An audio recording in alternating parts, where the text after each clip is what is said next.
I've got no clue why that wouldn't start this morning. Kind of seems like maybe not getting enough fuel pressure or something. But I've got the old Tundra. I'll take this thing and figure that out later.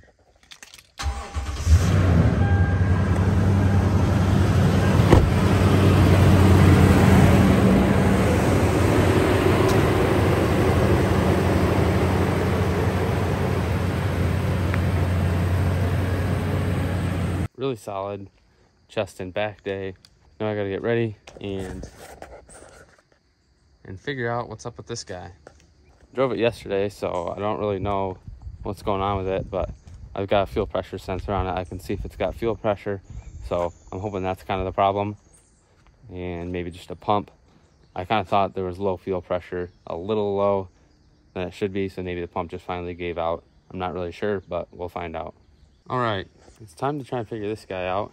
And the first thing I'm gonna do is I'm going to see if it builds fuel pressure. It has a Cobb fuel pressure sensor, I believe, or some sort of fuel pressure sensor, and it can tell me the readout. So I'm going to do that first.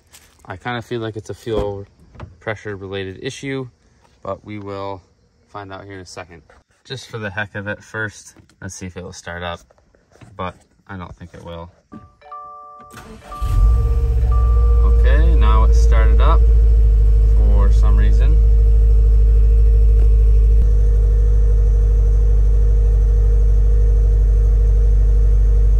I'm really confused on why it didn't start this morning.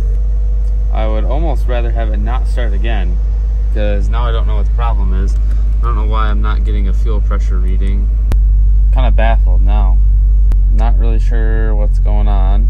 Only reason I think it might not be reading fuel pressure is I don't know if I told the tuner that it has a fuel pressure sensor, and I don't know if they need to allow the access port to read that.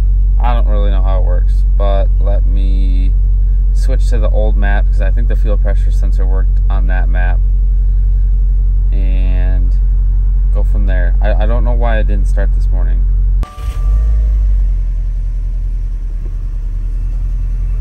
That looks like adequate fuel pressure, but I believe I remember it kind of dropping off once the idle comes down slightly. Like that. So that seems low to me. That's the fuel pressure without the vehicle on, and to me that seems low. This car also has a weird issue on startup where it goes rich when it starts up and then it goes lean and will sputter. I don't know if that's the fuel pressure dropping or if that's something related to the fuel pump. I'd like to figure out both of these issues at once, but from anything I can find, that fuel pressure is too low. I wish I had another car to compare it to. I remember on my personal car here, I believe it was 50 PSI with just priming. Yeah, it was 50 PSI. This one had a sensor that read right to the link ECU. So I think that definitely doesn't have quite enough priming. It has 32 PSI. That seems pretty low to me. So maybe I should order a pump and do that, but I'd like a little bit further diagnosis before I just spend money on a pump. So we got another video rolling here. It is a rainy day here, so not too much activities that are going to be happening outside, and it will be a short work day. I've got a appointment later today at the endocrinologist, which is like a hormone specialist. That is who prescribes me things for my diabetes. To be honest, they pretty much only do that for me. All my anything else I do is with another doctor or just self-experimentation / research. But I have to go to them to get my prescription, so that's what I do. But for today, there are a lot of projects I want to do, and I really need to get this car gone and the car on the trailer way over there, because I am out of room. So if you guys don't know, I still live at home. I'm 22 years old. I still live at home, and I'm very thankful that my dad lets me work out of the barn. I pay rent for the house and the barn. But I'm very thankful he lets me work out of here. But included in that, I also obviously use his land to store my cars. And there's a point where it gets too full. It might not look that full, but 2 work trucks are gone, and there's 3 vehicles. There's 3 vehicles down in the cement driveway. There's 1, 2, 3, 4, 5, 6, 7, 8, 9 vehicles up here, 10, 11, including work trucks. So we've got a lot of vehicles. There's also 2 in the garage. And then if you count my box truck, that's another one. And then there's also my dad's truck in here. So we have a ton of vehicles around here. My younger brother is also into working on stuff. He's got this old Ford right here. He got this free truck a long time ago and now has done tons of stuff to it. And then this is also his BMW. And then one of the work trucks that are gone is also his. But we've got a lot of cars, and there becomes a point where we hit the max of how many vehicles we can have here. And I have to get rid of some vehicles before I get other ones. Hopefully that changes down the road once I get my own place, which we're looking to buy within a year. Hopefully we have enough space for vehicles. But there's a 2017 STI that I really want to buy, and I'm gonna get it on the way. But I have to get one of these other vehicles out of here. My dad is very reasonable with the amount of cars I have, obviously, but we hit a point where he hits his max on how many cars I can have here, which is totally justifiable. So I gotta get one out of here if I gotta get another one in here. And the only 2 that are leaving soon are that one and the blue one I showed you guys.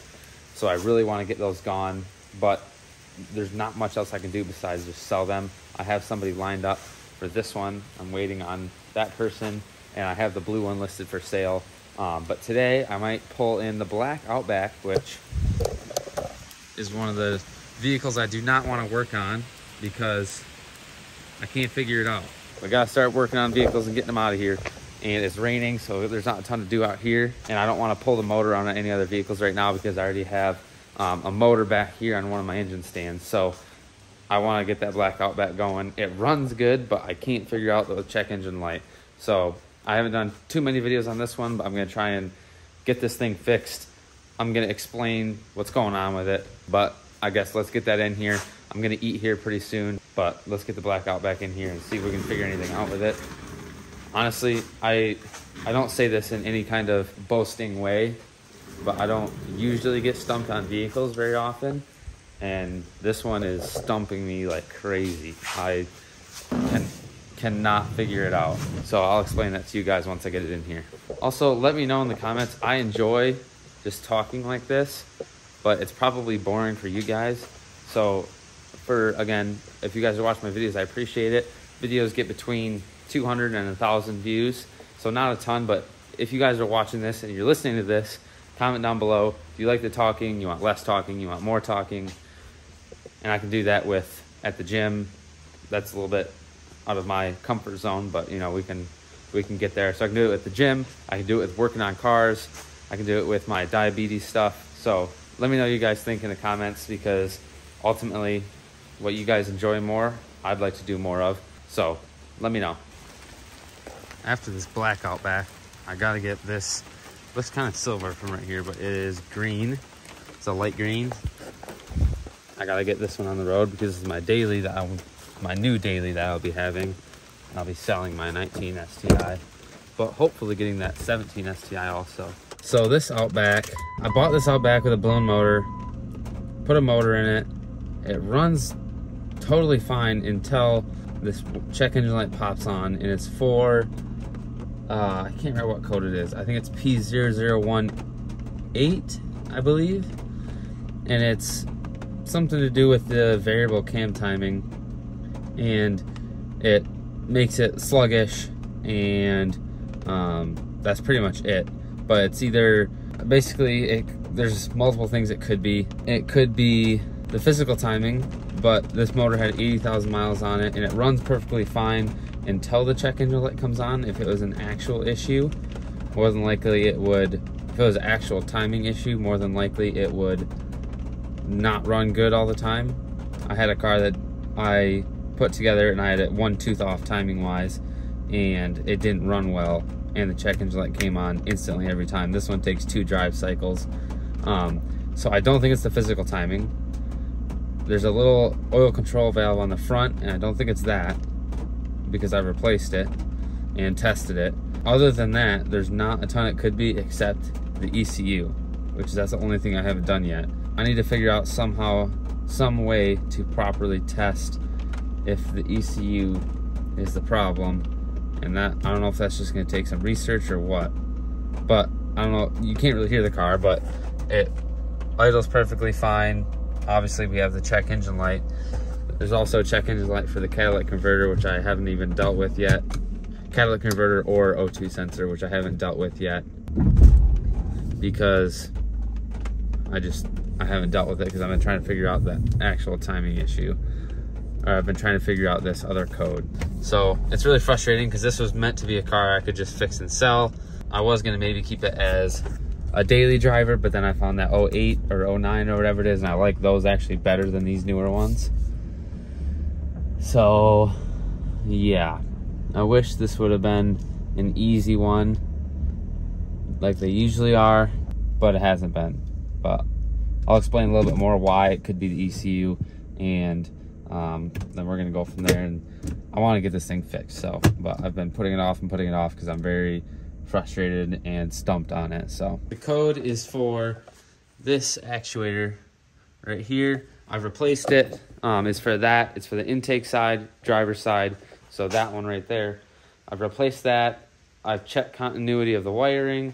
I'm going to take apart the engine connector, which is located right there. I'm gonna take that apart again, kind of make sure it's clean, maybe put a little bit of dielectric grease.